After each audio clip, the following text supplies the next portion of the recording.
And what I'm trying to point out, Madam Chair, I hope that the accusation of the Vice President have basis on trying to involve everybody on this conspiracy to attack her.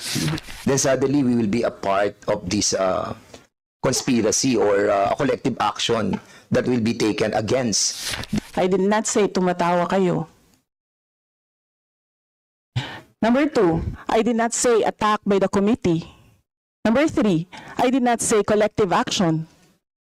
Sa kanya nang galing yun. I did not say conspiracy theory. Sa kanya nang galing yun. Pabasa niyo ulit kung ano sinabi ko. Madam Chair, I just just because you don't like my answer, you don't like how I answer, you don't like my demeanor, because, and again, I will say, I will not betray the confidence of